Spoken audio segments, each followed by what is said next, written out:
గురుర్బ్రహ్మ గురుర్విష్ణుః గురుర్దేవో మహేశ్వరః గురుః సాక్షాత్ పరం బ్రహ్మ తస్మై శ్రీ గురవే నమః. అస్మత్ శ్రీ గురుచరణారవిందాభ్యాం నమః.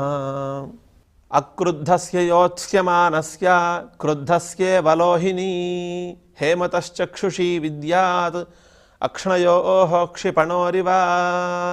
హేమంత ఋతువుకి సంబంధించినటువంటి కళ్ళు ఏ విధంగా ఉంటాయి అనంటే అక్రుద్ధస్య యోత్స్యమానస్య. ఈ ఋతువు సహజ సిద్ధంగా క్రోధ స్వభావం లేనటువంటిది. ఎటువంటి క్రోధము ఉండదు ఆ ఋతువుకి. అయినప్పటికీ క్రోధంతో యుద్ధానికి బయలుదేరినటువంటి వాడు ఎదుటివాడిని సంహరిద్దామని అనుకుంటూ ఉన్నవాడి కళ్ళు ఎలా అయితే ఎర్రగా ఉంటాయో అటువంటి రంగుతో ఈ హేమంత ఋతువు యొక్క కళ్ళు కూడా ఉంటాయి. మనకి లోకంలో కూడా అనుభవ సిద్ధంగా ఉన్నటువంటి ఒక విషయం చెప్తాను. మామూలుగా మన దేశంలోనే పంజాబ్ లాంటి కొన్ని రాష్ట్రాలలో ఆ మంచు విపరీతంగా పడినప్పుడు ఆ మంచుకి కళ్ళు కూడా ఎర్రగా అయిపోతూ ఉంటాయని కొంతమంది చెప్తూ ఉంటారు. అది హేమంత ఋతువు యొక్క లక్షణం. అది అక్రుద్ధస్య యోత్స్యమానస్య క్రుద్ధస్యేవ లోహినీ హేమతశ్చక్షుషీ విద్యాత్ అక్షణయోః క్షిపణోరివ. ఈ విధంగా హేమంత ఋతువు యొక్క దేవతా విశేషాలు అలానే వాటి యొక్క స్వభావాలను తెలియజేసి శిశిర ఋతువు యొక్క స్వభావాన్ని తెలియజేస్తోంది. ఈ ఋతువులలో చిట్ట చివరిది శిశిర ఋతువు. ఈ శిశిర ఋతువు ఎలా ఉంటుంది అనే విషయాలని మనకి పై మంత్రాలు తెలియజేస్తున్నాయి. దుర్భిక్షం దేవలోకేషు మనూనాముదకం గృహే ఏతా వాచః ప్రపదంతీ వైద్యుతో యాంతి శైశిరీః. వర్ష ఋతువులో విపరీతమైన వర్షాలు పడటం వల్ల ప్రజలందరికీ కూడా ఉదకములు సమృద్ధిగా లభిస్తాయి. శిశిర ఋతువు దగ్గరకు వచ్చేటప్పటికల్లా వర్షాలన్నీ కూడా తగ్గిపోతాయి. ఆకాశంలో ఉన్నటువంటి మేఘాలన్నీ కూడా దూదుల్లాగా ఎగిరిపోతూ ఉంటాయి. అంటే వాటిల్లో నీళ్లు ఉండవు, బరువుగా ఉండవు. అదే ఇక్కడ చెప్తున్నారు దుర్భిక్షం దేవలోకేషు. మనం ఆ రోజుల్లో మనం ఆకాశం వైపుకి చూసి మాకు వర్షం కావాలి వర్షం కావాలి అని యాచించినా కూడా ఆ వర్షం పడదు. యాచించడానికి కూడా అవకాశం లేదు. దుర్భిక్షం దేవలోకేషు మనూనాముదకం గృహే.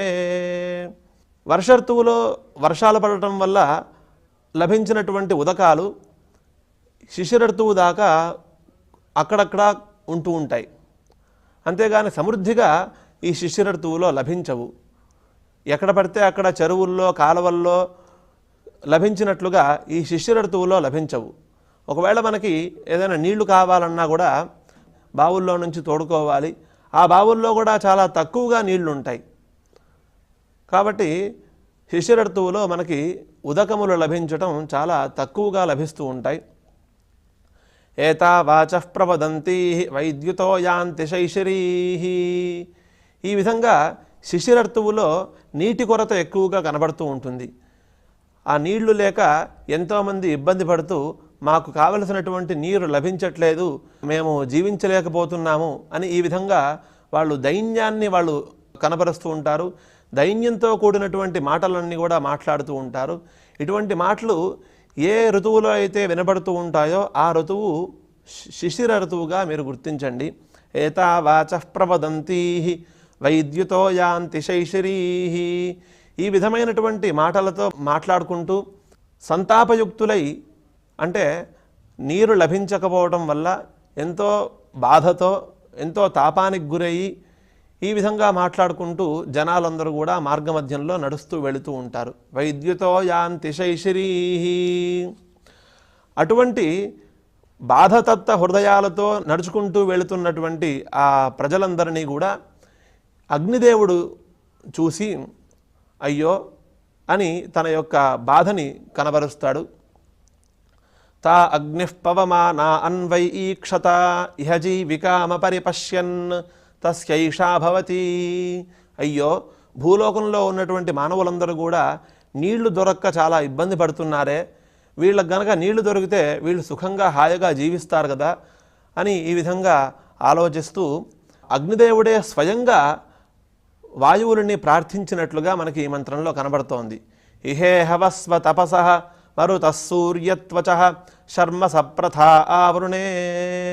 ఓ మరుద్దేవతల్లారా, ఇక్కడ అగ్నిదేవుడు వాయువుని ప్రార్థించటం అనంటే మామూలుగా ఆ సృష్టి క్రమంలో ఆకాశాద్వాయు వాయోరగ్ని అగ్నేరాపహ, ఆకాశం నుండి వాయువు పుట్టినట్లుగా వాయువు నుండి అగ్ని పుట్టినట్లుగా మనకి సృష్టి క్రమంలో మనకి ఉపనిషత్తులను పరిశీలించినట్లయితే మనకి తెలుస్తోంది. కాబట్టి ఈ అగ్నిదేవుడు భూలోకంలో ఉన్నటువంటి మానవుల యొక్క దుస్థితిని గుర్తించి తనకి కారణభూతుడైనటువంటి ఆ వాయువుని ప్రార్థిస్తున్నాడు. ఎందుకు అనంటే ఈ వర్షం రావాలి అనంటే ఆదిత్యుడు ఎంత కారణమో, ఏ విధంగా కారణమో వాయువు కూడా ఆ విధంగా కారణభూతుడు. కాబట్టి ఆ వాయువుని ప్రార్థిస్తున్నాడు. ఓ వాయుదేవతల్లారా, భూలోకంలో ఉన్నటువంటి ఈ మానవులందరికీ కూడా నీళ్లని అనుగ్రహించండి, బాగా వర్షాన్ని కురిపించి నీళ్లను అనుగ్రహించండి, తద్వారా వాళ్ళు సమృద్ధిగా ఆ నీళ్లను పొంది సుఖంగా జీవిస్తారు అని ఈ మానవలోకంలో ఉన్నటువంటి ప్రజల తరఫున ఆ అగ్నిదేవుడే వాయువుల్ని ప్రార్థించినట్లుగా మనకి ఈ మంత్రంలో కనబడుతోంది. ఆ తర్వాత శిశిరర్తువు యొక్క దేవతలు వాళ్ళు ధరించేటటువంటి వస్త్రాలు వాటి విశేషాలను మనకి తెలియజేస్తోంది. అతి తామ్రాణి వాసాగుంసి అష్టివజ్రి శతఘ్నిచ విశ్వే దేవా విప్రహరంతి అగ్నిజిహ్వా అసశ్చత అని. ఈ శిశిరర్తువుకి దేవతలు ఎవరు అనంటే విశ్వే దేవతలని కొంతమంది ఉన్నారు. వీళ్ళందరూ కూడా దేవతా విశేషాలు. ఆ విశ్వే దేవతలు ఈ శిశిరర్తువుకి అభిమాన దేవతలుగా ఉన్నారు. వాళ్ళు ఎటువంటి వస్త్రాలను ధరిస్తారు అనంటే అతి తామ్రాణి వాసాగుంసి, బాగా ఎర్రగా ఉన్నటువంటి వస్త్రాలను ధరిస్తారట వాళ్ళు. అలాగే ఇక్కడ మరొక విశేషం ఏంటంటే, ఇంతవరకు చెప్పినటువంటి ఋతువులకు సంబంధించిన దేవతా విశేషాలలో వాళ్ళకి సంబంధించిన వస్త్రముల గురించి మాత్రమే చెప్పడం జరిగింది. ఇప్పుడు విశేషంగా ఆ దేవతలు ధరించే ఆయుధ విశేషాలను కూడా ఈ మంత్రంలో మనకి తెలియజేస్తోంది. అష్టివజ్రి శతఘ్నిచ, అష్టి అనేటటువంటి ఒక ఆయుధము, వజ్రి శతఘ్ని అనే పేర్లు గల ఆయుధాలని ధరించి ఉంటారు ఆ విశ్వే దేవతలు. విశ్వే దేవా విప్రహరంతి అగ్నిజిహ్వా అసశ్చత. ఆ విశ్వే దేవతలు ఎర్రటి వస్త్రాలను ధరించి ఆయుధాలను ధరించి చాలా ఉత్సాహంగా శబ్దం చేస్తూ ఉంటారట. ఎందుకోసం శబ్దం చేయటం అనంటే వాళ్ళు ఏ విధంగా శబ్దం చేస్తున్నారో కూడా మనకి తర్వాత మంత్రం చెప్తుంది. నైవదేవో నమర్త్యః నరాజావరుణో విభుః నాగ్నిర్నేంద్రో నపవమానః మాతృక్కచ్చ న విద్యతే అని చెప్పింది. ఆ విశ్వేదేవతలు ఆయుధాలని చేతిలో ధరించి గట్టిగా అరుస్తూ శబ్దం చేస్తున్నారు. ఏమని? మాతో సమానమైన వాళ్ళు దేవతల్లో లేరు, మనుష్యుల్లో లేరు, ఎక్కడా లేరు. మాతో సమానమైన వాళ్ళు, అగ్ని కూడా మాతో సమానమైన వాడు కాదు, ఇంద్రుడు కూడా మాతో సమానమైన వాడు కాదు, వాయువు కూడా మాతో సమానమైన వాడు కాదు అని ఈ విధమైనటువంటి శబ్దాలతో గట్టిగా గర్జిస్తూ వాళ్ళు ఆ ఋతువులో ఉంటారట ఆ విశ్వే దేవతలు. దివ్యస్యైకాధనురార్త్ని శిర ఉత్పిపేష దివ్యస్యైకాధనురార్త్ని పృథివ్యామపరాశ్రిత తస్యేంద్రో వమ్రిరూపేణ ధనుర్జ్యామచినత్ స్వయం. ఈ విధంగా శిశిరర్తువుకి సంబంధించిన దేవతా విశేషాలు, వారు ధరించే వస్త్రముల యొక్క విశేషాలు, వారు ధరించేటటువంటి ఆయుధ విశేషాలు గురించి చెప్పి మధ్యలో మరొక విశేషాన్ని మనకి బోధిస్తోంది శృతి. ఏమిటి అనంటే దివ్యస్యైకాధనురార్త్ని పృథివ్యామపరాశ్రిత. ఈ మంత్రాలన్నీ కూడా ఆరుణకేతుకము అనే ఒకానొక వేదోక్త కర్మలో వినియోగము అని మనం ప్రారంభంలో చెప్పుకున్నాం. ఆ క్రతువుకి సంబంధించిన వాడు సూర్యుడు, అగ్ని, వీరిద్దరు కూడా ఏకాకారంలో ఉంటారు. అటువంటి ఆరుణకేతుకాగ్నికి సంబంధించిన విశేషము ఈ మంత్రంలో మనకి తెలియజేస్తోంది. ఏమిటి అనంటే ఆరుణకేతుకాగ్ని యొక్క ధనుస్సు ఎలా ఉన్నది అనంటే దివ్యస్యైకాధనురార్త్ని. ధనస్సు మామూలుగా నిటారుగా ఉంటుంది. దాన్ని మనం యుద్ధానికి సన్నద్ధమయ్యేటప్పుడు వింటినారతో దాన్ని బంధించి ఆ ధనస్సుతో యుద్ధం చేస్తూ ఉంటారు. ఇప్పుడు అగ్నిదేవుడికి సంబంధించినటువంటి ధనస్సుని వింటినారతో గట్టిగా కట్టారు. ఆ ధనస్సు ఎంత పొడుగ్గా ఉన్నది అని అంటే దివ్యస్యైకాధనురార్త్ని. ఆ ధనస్సు యొక్క ఊర్ధ్వకోటి అంటే పై కొస స్వర్గలోకాన్ని తాకుతూ ఉన్నది, కింద కొస భూలోకాన్ని తాకుతూ ఉన్నది. పృథివ్యామపరాశ్రిత. ఇటువంటి చాలా విశేషమైనటువంటి విశాలమైనటువంటి ధనస్సును చూసి దేవేంద్రుడు భయపడిపోయాడు. భయపడి ఏం చేశాడంటే ఒకానొక క్రిమికీటక విశేషంగా తన రూపాన్ని మార్చుకున్నాడు. ఆ క్రిములు ఎటువంటి క్రిములు అనంటే వమ్రి అనే పేరు గల క్రిములు. అవి చీమల్లాగా ఉంటాయి, చిన్న చిన్న కీటక విశేషాలు. వాటి విశేషం ఏంటంటే అవి ఉమ్మటం చేత మట్టి అంతా కూడా మెత్తగా అయిపోతుంది, ద్రవంగా అయిపోతూ ఉంటుంది. అంటే వాటి నోట్లో నుంచి నీళ్లు వస్తూ ఉంటాయి.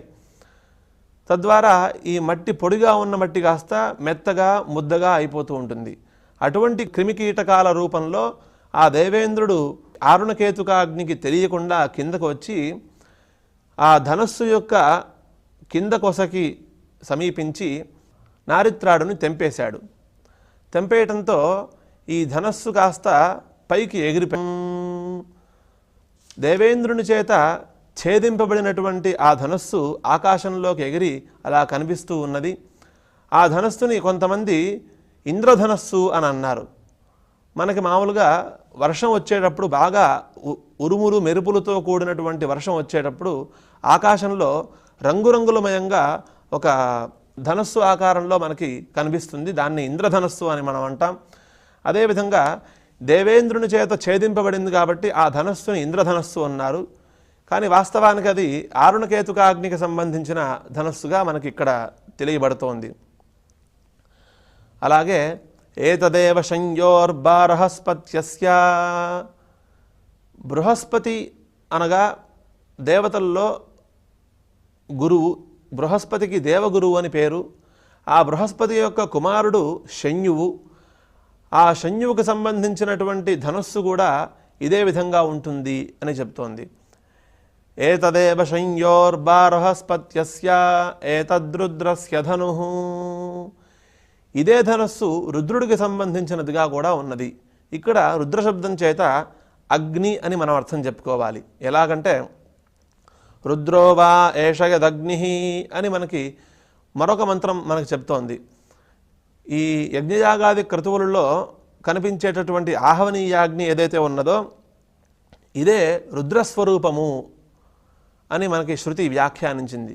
కాబట్టి ఈ ధనస్సు రుద్రధనస్సుగా మంత్రంలో కనిపిస్తున్నప్పటికీ మనం ఆరుణకేతుకాగ్నికి సంబంధించిన ధనస్సుగా మనం అర్థం చెప్పుకోవాలి. ఏతద్రుద్రస్య ధనుః రుద్రస్యత్వే వధనురార్త్ని శిర ఉత్పిపేష సప్రవర్గ్యోభవత్ తస్మాద్యః సప్రవర్గ్యేణ యజ్ఞేన యజతే రుద్రస్య సశిరః ప్రతిదధాతి నైనగుం రుద్ర ఆరుకో భవతి య ఏవం వేద. యజ్ఞయాగాది క్రతువులలో చాలా విశేషమైనది సోమయాగం. ఆ సోమయాగాన్ని ఆశ్రయించి అనేక యాగాలు ఉంటూ ఉంటాయి. ఆ యాగంలో అనేకమైనటువంటి క్రతువులు జరుగుతూ ఉంటాయి. అందులో ప్రవర్గ్య అనే పేరుతో ఒకానొక క్రతువు జరుగుతుంది. దానికి సంబంధించిన ఉపాఖ్యానము వేదం తెలియజేస్తూ ఒకచోట దేవతలందరూ కూడా సత్రయాగం చేద్దామని పూనుకున్నారు. ఆ సత్రయాగాన్ని ప్రారంభించేటప్పుడు దేవతలందరూ కూడా ఒక ఒడంబడికకి వచ్చారు. మనమందరం కూడా కీర్తి కోసం ఈ సత్రయాగంలో మనం ప్రవర్తిస్తున్నాము. మనందరిలో ఎవరికి ముందర ఈ కీర్తి లభిస్తుందో వాడు అందరికీ ఆ కీర్తిని పంచాలి అని ఒక ఒడంబడికకు వచ్చారు. సరే, అందరూ కూడా అంగీకరించారు, అంగీకారాన్ని తెలిపారు. అందరూ సత్రయాగంలోకి ప్రవర్తించారు, యాగాన్ని ప్రారంభించారు. ప్రారంభించిన తర్వాత కొన్ని రోజులకి మొట్టమొదటగా యజ్ఞపురుషుడికి ఆ యాగం చేయటం వల్ల కీర్తి లభించింది. అందరికంటే కూడా ముందుగా కీర్తి లభించటం వల్ల ఈ యజ్ఞపురుషుడు ముందర అనుకున్నటువంటి మాటని మర్చిపోయి దానిని విడిచిపెట్టేసేసి నాకు కీర్తి లభించింది అని చెప్పి యాగం మధ్యలోనే లేచి వెళ్ళిపోయాడు. వెళ్ళిపోవడంతో మిగతా దేవతలందరూ కూడా ఆయన్ని అనుసరించారు. ఆయన పరిగెడుతూ పరిగెడుతూ పరిగెడుతూ కొంత దూరం వెళ్ళి ఒక చోట ఆగిపోయాడు. ఆగిపోయిన తర్వాత ఆయన దేవతలతో, మీరందరూ చాలామంది ఉన్నారు, నేను ఒక్కడనే ఉన్నాను, నన్ను ఎవరూ కూడా ఏమీ చేయలేరు అని ఈ విధమైనటువంటి తన గొప్పతనాన్ని చెప్పుకుంటూ ఉన్నాడు. ఆ సమయంలో ఈ దేవతలందరూ కూడా పరిగెత్తి రావటం వల్ల ఎంతో అలసిపోయారు. వాళ్ళ యొక్క ప్రయాసను చూసి ఈ యజ్ఞపురుషుడు ఆనందిస్తూ తన చేతిలో ఉన్నటువంటి ధనస్సుని తన గడ్డం కింద పెట్టుకొని చూస్తూ ఆనందిస్తూ ఉన్నాడు. ఈ లోపల ఈ దేవతలు బాధపడుతున్నటువంటి విషయాన్ని గమనించి అక్కడే ఉన్నటువంటి ఈ చీమలతో సమానమైనటువంటి క్రిమికీటకాలు ఆ దేవతల దగ్గరకు వచ్చినాయి. ఆ దేవతలు మాకు సహాయం చేయమని ఆ క్రిమికీటకాలని అడిగారు. అడిగితే అప్పుడు మాకు ఏదైనా వరం ఇస్తే మేము మీరు అడిగినటువంటి పనిని చేసి పెడతాము అని వాళ్ళు అంటే, దేవతలు వాళ్ళు అడిగినటువంటి వరాన్ని ఇస్తారు. ఆ వరం ఏమిటంటే, వాళ్ళ నోటి నుండి నీళ్లు వచ్చేట్టుగా, ఆ నీళ్లు కిందపడి మట్టి అంతా కూడా పిండ రూపంగా ద్రవ రూపంగా అయ్యేట్టుగా మమ్మల్ని అనుగ్రహించమని వాళ్ళు వరం కోరుతారు. దేవతలు అంగీకరించి వరాన్ని ఇచ్చిన తర్వాత ఆ వమ్రి అనే పేరు గల క్రిమికీటకాలు నిదానంగా యజ్ఞపురుషుడు ఎక్కడైతే ఆ ధనుస్సుని గడ్డం కింద ఉంచుకొని ఆనందంగా చూస్తూ ఉన్నాడో అక్కడికి వెళ్ళి ఆ యజ్ఞపురుషుడికి తెలియకుండా ఆ ధనుస్సు యొక్క క్రింద భాగాన్ని అవి వాటి నోటితో అవి నాశనం చేయటం ప్రారంభించినాయట. క్రమంగా నాశనం చేయటం ప్రారంభించిన తర్వాత క్రమంగా ధనుస్సుకి కట్టినటువంటి వింటినారి తెగిపోయింది. తెగిపోవడంతో ఆయన గడ్డం కింద పెట్టుకోవటం వల్ల ధనుస్సుని ఆ పైన ఉన్నటువంటి కొస ఈ వింటినారి తెగిపోవడంతో స్వర్గలోకంలోకి ఎగిరింది, అంటే గాల్లోకి ఎగిరింది, ఆకాశంలోకి ఎగిరింది. ఆ ఎగురుతూ ఎగురుతూ శిరస్సు కింద ఆ ధనస్సు ఉంచుకోవటం వల్ల ఈ యజ్ఞపురుషుని యొక్క శిరస్సును కూడా ఈ శరీరం నుండి వేరు చేసేసి తీసుకువెళ్ళిపోయింది. ఆ ధాటికి ఆ శిరస్సు ఆకాశంలోకి ఎగిరి పైనుంచి మళ్ళీ బాగా గట్టిగా శబ్దం చేసుకుంటూ భూమి మీద పడింది. ఆ తర్వాత ఆ శబ్దం వల్లనే ఈ ప్రవర్గ్యము అనే పదం పుట్టిందని అక్కడ మనకి వేదము నిర్వచనం చెప్తుంది.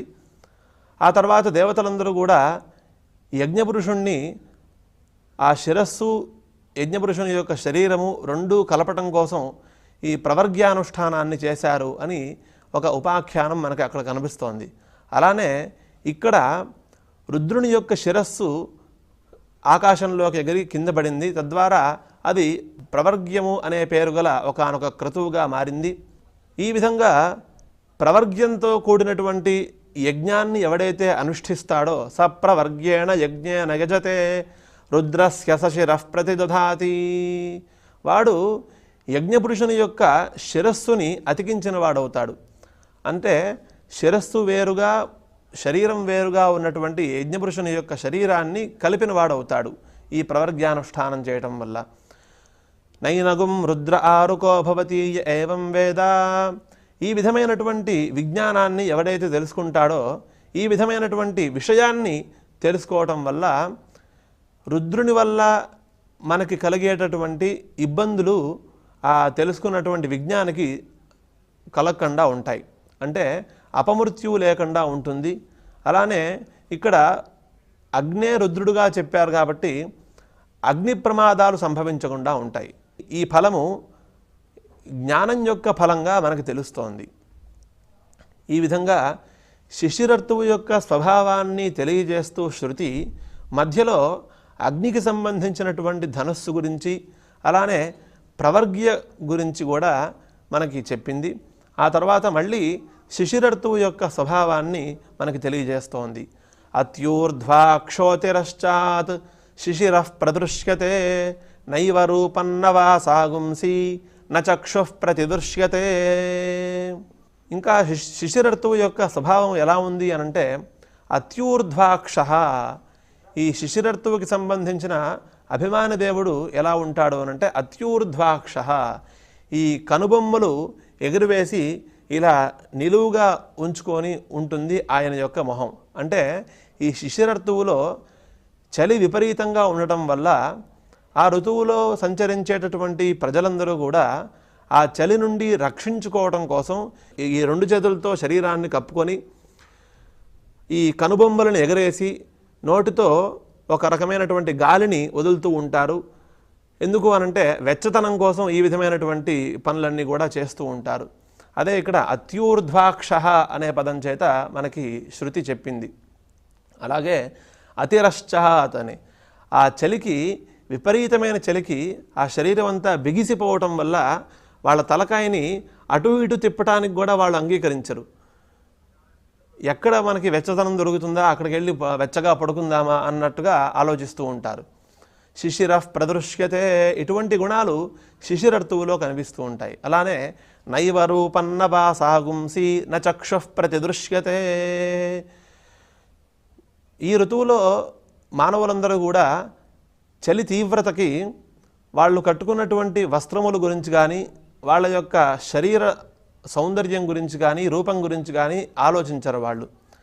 అంటే ఈ మాటకు అర్థం ఏమిటి అని అంటే, వీటికంటే కూడా వాళ్ళకి ప్రధానమైనటువంటి విషయం ఇంకొకటి ఉంది. ఏమిటి అని అంటే, ఆ చలి తీవ్రత నుండి మనం కాపాడుకోవాలి, మన శరీరాన్ని మనం కాపాడుకోవాలి, వెచ్చతనం ఎక్కడ లభిస్తుంది, ఎలా చేస్తే వేడి పుడుతుంది, ఈ విధమైనటువంటి ఆలోచనలతో ఉంటారు. వాళ్ళకి ఆ చలి నుండి రక్షించుకోవడమే వాళ్ళకి ప్రధానమైన విషయంగా, అంశంగా కనబడుతూ ఉంటుంది.